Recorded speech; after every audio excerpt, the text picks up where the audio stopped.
യോഹന്നാൻ്റെ സുവിശേഷം 2-ാം അധ്യായം 7-ാമത് വാക്യം. ഇത് വായിച്ചാണ് നമ്മൾ പരിശുദ്ധമായ നോമ്പിൻ്റെ പ്രഥമ ദിവസം ആരംഭിച്ചത്. യേശുദമ്പുരാൻ അവരോട് ഈ കൽപാത്രങ്ങളിൽ വെള്ളം നിറപ്പിൻ എന്ന് പറഞ്ഞു. അവർ വക്കോളവും നിറച്ചു. ഇടുക്കി ഭദ്രാസനത്തിൻ്റെ ഈ പ്രഥമ കൺവെൻഷൻ വേദിയിലേക്ക് കടന്നു വന്നപ്പോൾ എൻ്റെ മനസ്സിൽ എനിക്കുണ്ടായ ഏറ്റവും വലിയ സന്തോഷം വക്കോളവും കോരി നിറച്ച ഒരനുഭവം മനസ്സിൽ തോന്നി. നിങ്ങൾ ഒഴിഞ്ഞ കുടങ്ങളായിരുന്നു. നിങ്ങളെല്ലാവരും ഇവിടെ ഒന്നിച്ചിരിക്കുന്നു. ഈ ഒന്നിച്ചിരിക്കുന്ന നിറഞ്ഞ കുടങ്ങളെ പച്ചവെള്ളങ്ങളായിരുന്ന ഈ കൽപാത്രങ്ങൾ നിറഞ്ഞിരിക്കുന്ന ഈ സദസ്സിനെ വളരെ അർത്ഥപൂർണമായ പ്രയോജനപ്രദമായ മൂല്യമുള്ളതാക്കി മാറ്റുവാൻ നമുക്ക് ഒരുമിച്ച് പ്രാർത്ഥിക്കാം. കരുണാമയനായ ദൈവമേ, അവിടുന്ന് കൽപ്പിച്ചതനുസരിച്ചാണ് ഞങ്ങളെല്ലാവരും ഒരുമിച്ച് കൂടി വന്നിട്ടുള്ളത്. 2-3 പേർ കൂടിയാൽ ആ മധ്യത്തിൽ അവിടെ നിന്നുണ്ടാകുമെന്നുള്ള വാക്ക് അങ്ങ് പാലിക്കുമെന്ന് ഞങ്ങൾ പൂർണ്ണമായും വിശ്വസിക്കുകയാണ്.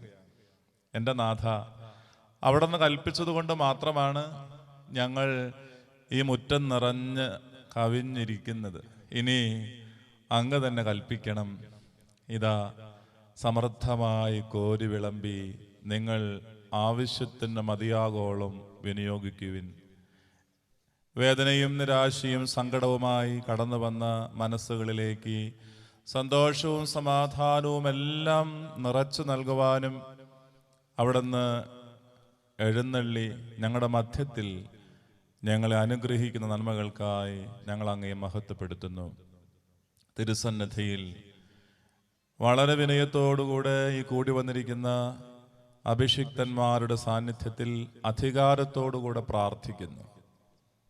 പച്ചവെള്ളത്തെ മുന്തിരിച്ചാറാക്കുവാൻ പ്രാപ്തനായ യേശുവിൻ്റെ നാമത്തിൽ മനസ്സ് ക്ഷീണിച്ചും തളർന്നും വന്ന് പച്ചവെള്ളങ്ങളായിരിക്കുന്ന മനസ്സുകൾക്ക് രൂപാന്തരം നൽകി സമൃദ്ധമായി കുടുംബത്തിന് മതിയാകോളം വീര്യമുള്ള വീഞ്ഞായി മാറുവാൻ ഈ നിന്റെ പ്രിയജനത്തെ അനുഗ്രഹിക്കണമേ എന്ന് പ്രാർത്ഥിക്കുന്നു. രോഗികളും ക്ഷീണിതന്മാരും മുറിവേറ്റവരും ആയിരിക്കുന്ന എല്ലാവർക്കും ആന്തരികമായ സൗഖ്യവും സമാധാനവും നൽകുവാൻ കരുണയുണ്ടാകണമേ എന്ന് പ്രാർത്ഥിക്കുന്നു. എല്ലാ നന്മകൾക്കുമായി ഞങ്ങൾ നന്ദി പറഞ്ഞ് തിരുവചനത്തിൻ്റെ അവിടുത്തെ വ്യാഖ്യാനങ്ങളിലേക്ക് ഞങ്ങളുടെ മനസ്സുകളെ കൂട്ടിക്കൊണ്ടുപോകുന്നു. ഞങ്ങളെ സഹായിക്കണമേ. പരിശുദ്ധാത്മാവിൽ ഞങ്ങൾ അനുഗ്രഹിക്കണമേ. ശുദ്ധമതിയായ മാതാവേ, സകല വിശുദ്ധന്മാരെ ഞങ്ങൾക്കായിട്ട് എപ്പോഴും പ്രാർത്ഥിക്കുമാറാകണമേ. ആമേൻ. സ്നേഹമുള്ളവരെ, പരിശുദ്ധമായ സഭയുടെ അതിപാവനമായ വലിയ നോമ്പിലേക്ക് കടന്നപ്പോൾ തമ്മിൽ ക്ഷമിക്കുവാനും തമ്മിൽ സ്നേഹിക്കുവാനുമുള്ള പരിശുദ്ധ ശുബുക്കോനോ എന്ന വിശുദ്ധ ശുശ്രൂഷ നിങ്ങളെല്ലാവരും അർത്ഥസമ്പൂർണമായി ഒരുമിച്ച് പൂർത്തീകരിച്ചിട്ടാണ് 2-ാം ദിവസത്തെ ഈ കൺവെൻഷനിൽ വരാനായി സാധിച്ചിട്ടുള്ളത്. എഫേസ്യ ലേഖനത്തിൻ്റെ 6-ാം അധ്യായം 4-ാമത് വാക്യം ഇങ്ങനെ പറയുന്നു: അപ്പന്മാരെ, അത് അപ്പന്മാരെ എന്നുള്ളത് മാതാപിതാക്കളെ, നിങ്ങളുടെ മക്കളെ കോപിപ്പിക്കാതെ കർത്താവിൻ്റെ ബാലശിക്ഷയിലും പദ്യോപദേശത്തിലും നിങ്ങൾ പോറ്റി വളർത്തുവിൻ. ഇന്ന് ഏറ്റവും കൂടുതൽ പ്രയാസമുള്ളൊരു കാര്യം അത് തന്നെയാണ്. രാവിലെ മുതൽ സന്ധ്യ വരെ പണിയെടുക്കാം, ചെയ്യാൻ പറയുന്ന ഏത് മറ്റു കാര്യങ്ങളും ചെയ്യാം. എന്നാൽ ദൈവം തന്ന മക്കളെ കോപിപ്പിക്കാതെ പദ്യോപദേശത്തിൽ പോറ്റി വളർത്തുക എന്നുള്ളത് വളരെ പ്രയാസമുള്ള കാര്യമാണ്.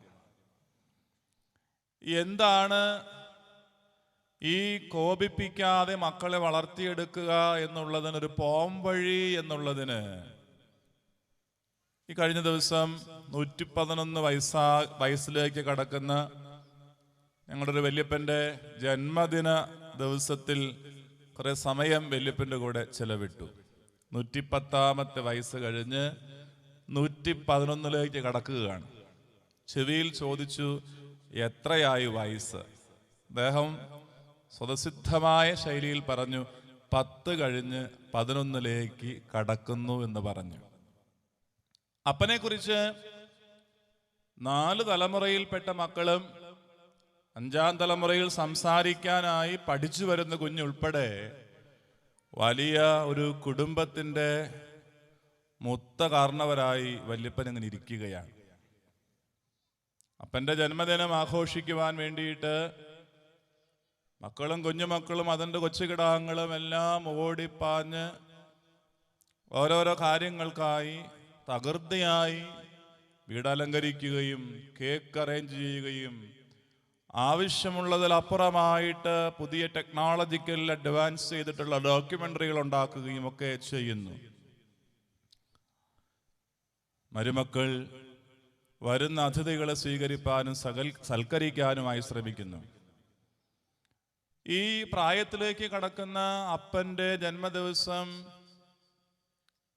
അപ്പന് സമ്മാനമായി കൊടുക്കാനായി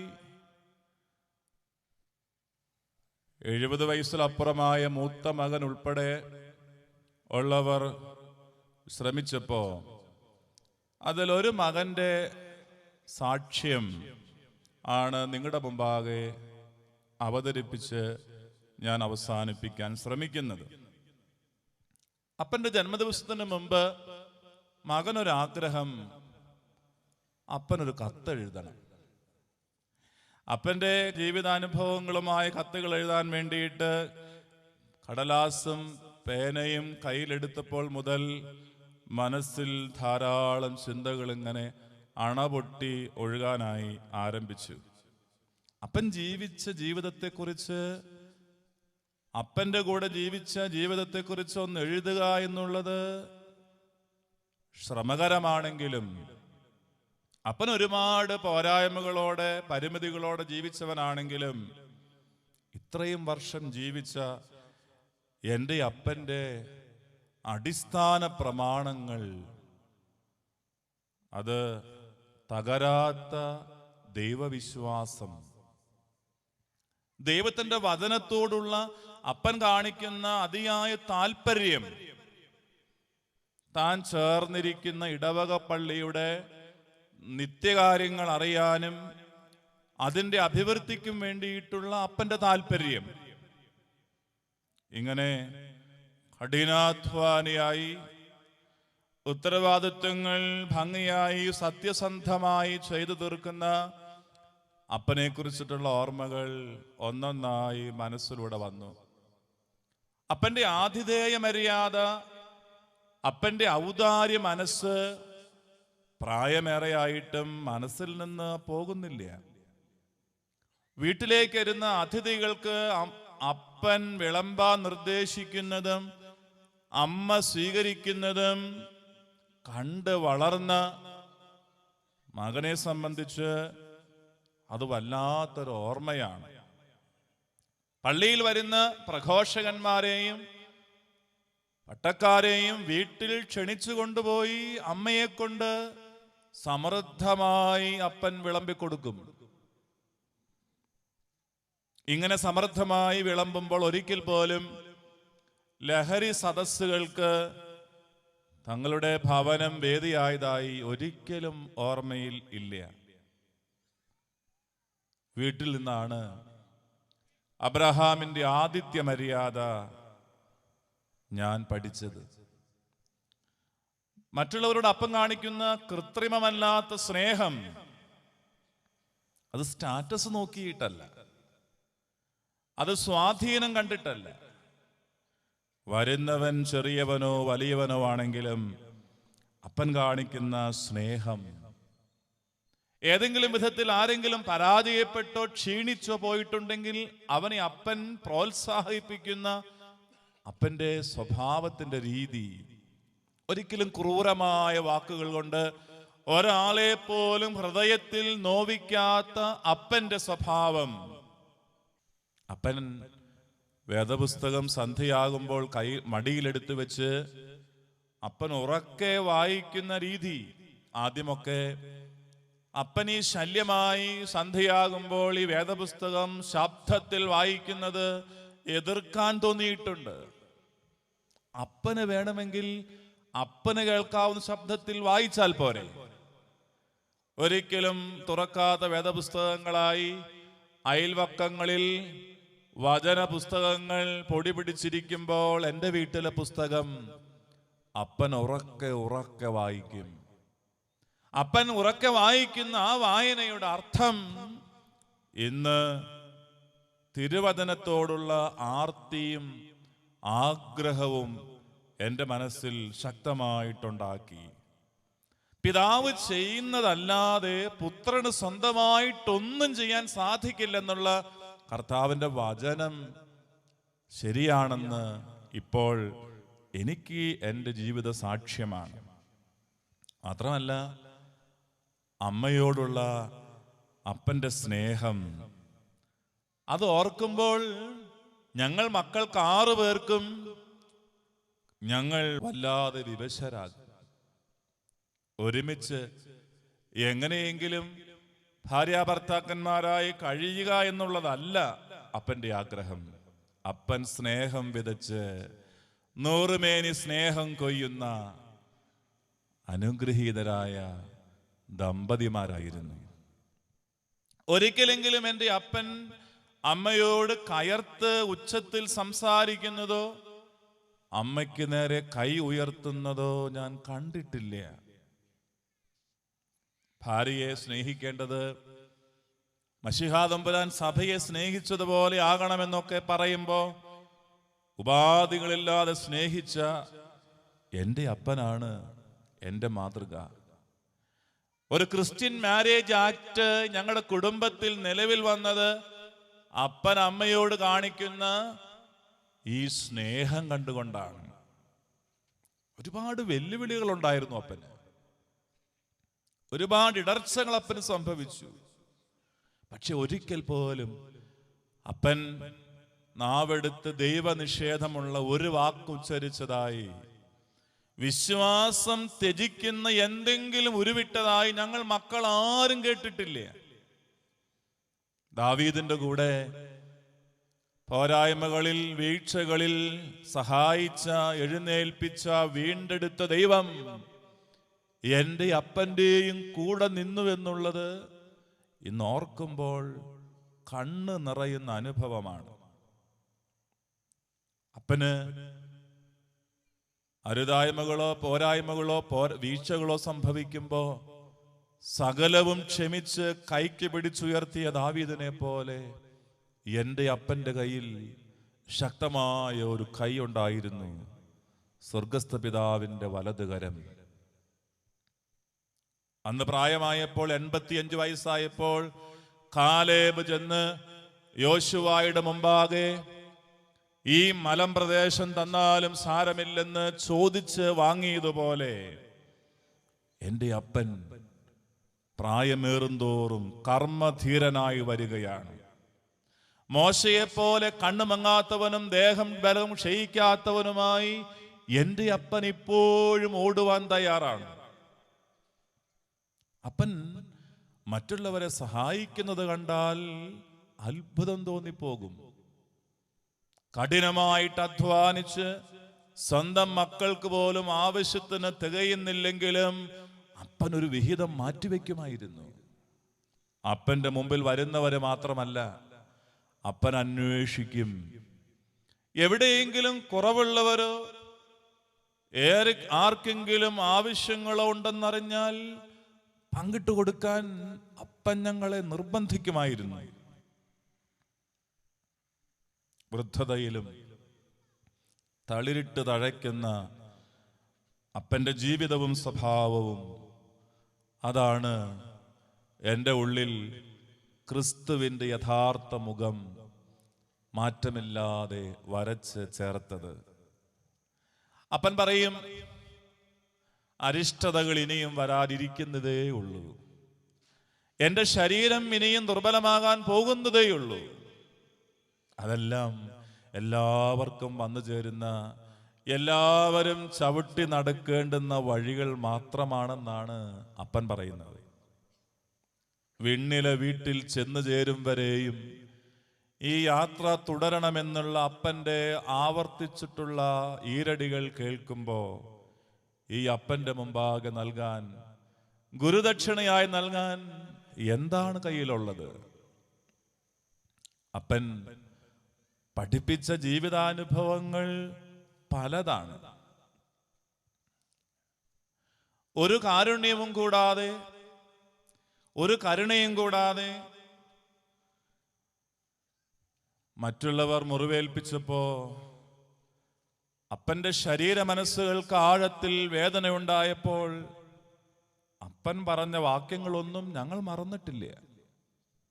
യെശയ്യാ പ്രവചന പുസ്തകത്തിന്റെ 53:5 അപ്പൻ ഞങ്ങളെ വായിച്ച് പഠിപ്പിക്കും.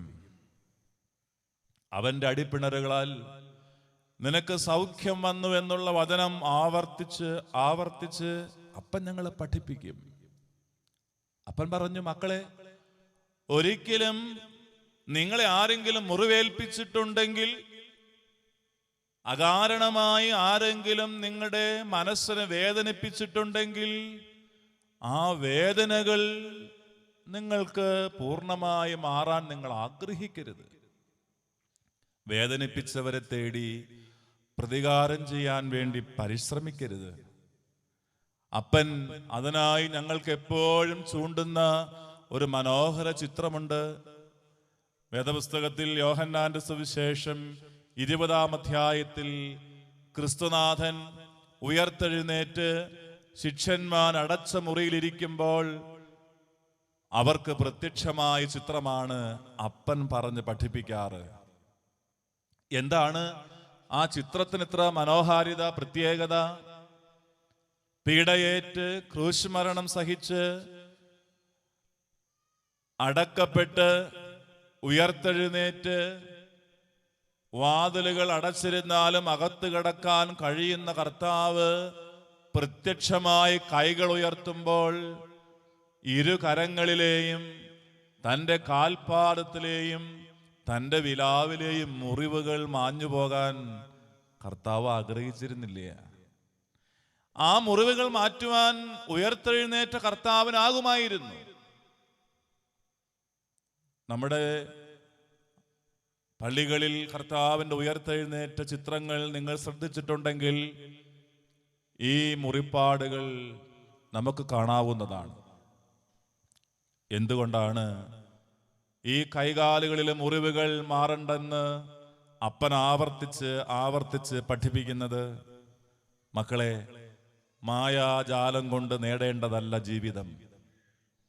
നിങ്ങൾ വില കൊടുത്ത് വാങ്ങേണ്ടതാണ് നിങ്ങളുടെ ജീവിതം.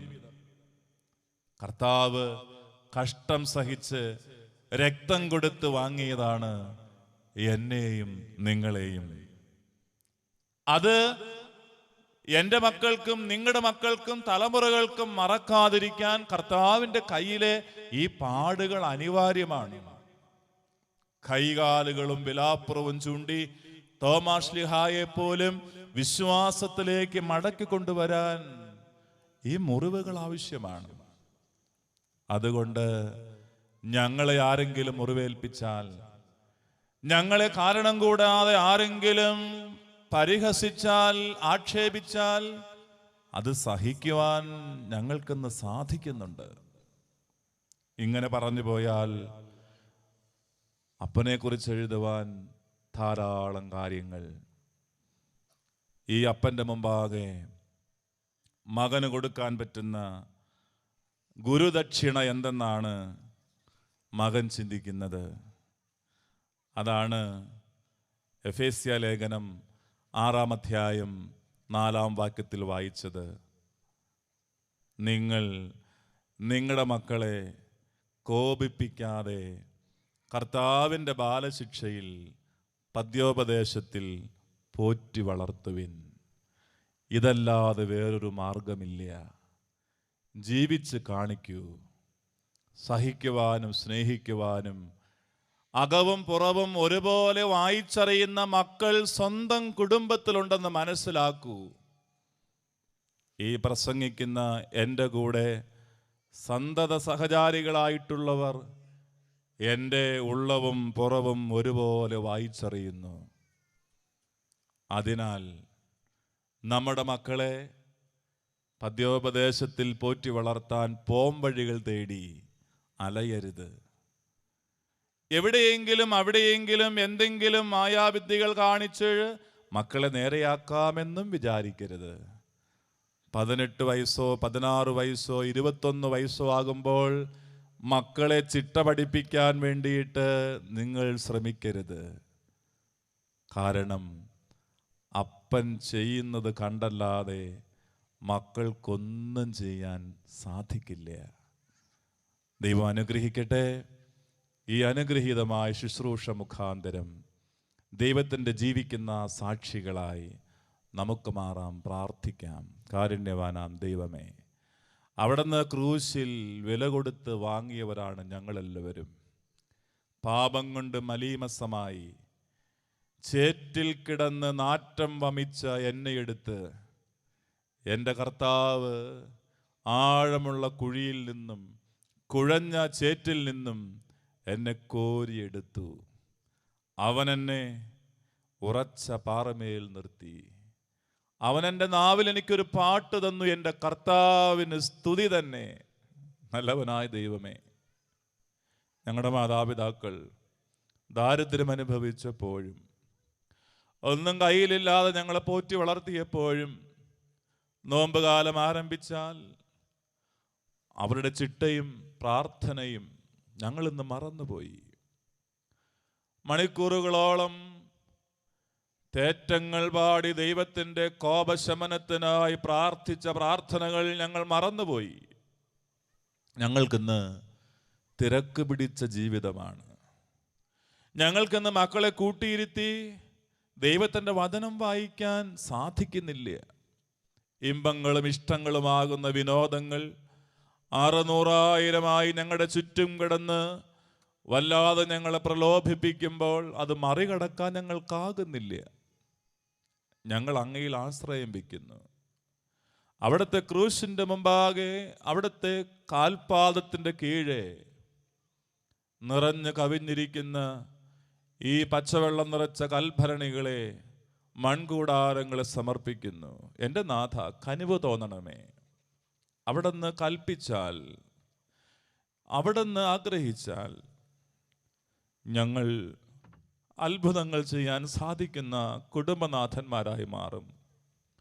ഞങ്ങളുടെ മക്കൾക്ക് വേണ്ടി ഞങ്ങൾ അധ്വാനിക്കുകയും പഠിപ്പിക്കുകയും ചെയ്യുമ്പോൾ ഈ ലോകം മുഴുവൻ നേടാൻ വേണ്ടി അവരെ ഞങ്ങൾ വല്ലാതെ പരിശീലിപ്പിക്കുമ്പോൾ, എല്ലാം നേടിയാലും കുഞ്ഞെ, ആത്മാവ് നഷ്ടമായാൽ എന്ത് നിനക്ക് വിശേഷമെന്ന് പറഞ്ഞു കൊടുക്കാൻ ഞങ്ങൾക്കിന്ന് സാധിക്കാതെ പോകുന്നു. കാരുണ്യവാനാം ദൈവമേ, അങ്ങേ സന്നിധിയിൽ ഞങ്ങൾ ചേർന്നിരിക്കുന്ന പരിശുദ്ധ സഭയിൽ വിശുദ്ധമായി ഞങ്ങൾ ആരംഭിക്കുന്ന നോമ്പിൻ്റെ ഈ പ്രാരംഭ ദിവസങ്ങളിൽ കരുണ തോന്നി അനുഗ്രഹപൂർണമായ സുധീരമായ സാക്ഷ്യമുള്ള ഒരു ജീവിതത്തിനായി ഞങ്ങളെ സഹായിക്കണമേ എന്ന് ഞങ്ങൾ ആഗ്രഹിക്കുന്നു. അവിടുത്തെ മുമ്പാകെ ഒഴിഞ്ഞ കൈകളുമായി, നീറുന്ന വേദനയുമായി, മുറിവേറ്റ മനസ്സുമായി ഞങ്ങൾ പറഞ്ഞു പോയതും ചെയ്തു പോയതും ചിന്തിച്ചു പോയതുമായത് സകലത്തെയും കഴുകി വെടിപ്പാക്കുവാൻ പ്രാപ്തമായ മുമ്പാകെ ഞങ്ങൾ ഞങ്ങളുടെ ശിരസ്സുകൾ നമിച്ചിരിക്കുന്നു. എൻ്റെ നാഥ, അവിടുന്ന് രക്തം പോലെ ചുവന്നിരുന്നതിനെ മുഴുവൻ വെളുപ്പിക്കാൻ പ്രാപ്തിയുള്ളവനാകയാൽ ഞങ്ങൾ അങ്ങയിൽ പരിപൂർണമായി വിശ്വസിക്കുന്നു. അവിടുന്ന് ഹിമം പോലെ വെളുപ്പിച്ച് പഞ്ഞി പോലെ ഘനം കുറവായി ഞങ്ങളുടെ ഭവനങ്ങളിലേക്ക് മടങ്ങുവാൻ ഞങ്ങൾ അനുഗ്രഹിക്കണമേ എന്ന് പ്രാർത്ഥിക്കുന്നു. ദൈവകരങ്ങളിൽ ഈ ഭദ്രാസനം മുഴുവനെയും ഇതിൻ്റെ അധിപനായ ഞങ്ങളുടെ പിതാവിനെയും തിരുമേനിയോട് കൂടെ നിൽക്കുന്ന ഞങ്ങളുടെ എല്ലാ പ്രിയപ്പെട്ടവരെയും ദൈവമേ ഞങ്ങൾ ഓർത്ത് പ്രാർത്ഥിക്കുന്നു. അവിടുത്തെ കരുണയ്ക്ക് നന്ദി പറഞ്ഞ് തിരുസന്നിധിയിൽ അനുഗ്രഹത്തിനായി ഞങ്ങൾ ഞങ്ങളുടെ ശിരസ്സുകൾ നമിച്ച് പ്രാർത്ഥിക്കുന്നു. സ്വർഗസ്ഥ പിതാവേ, ഏകമധ്യസ്ഥനായ ക്രിസ്തു മുഖാന്തരം പരിശുദ്ധാത്മാവിൻ്റെ കൃപയിൽ ഞങ്ങളുടെ പ്രാർത്ഥനയെ സ്വീകരിച്ച് ഞങ്ങളെ അനുഗ്രഹിക്കുമാറാകണമേ. ആമീൻ.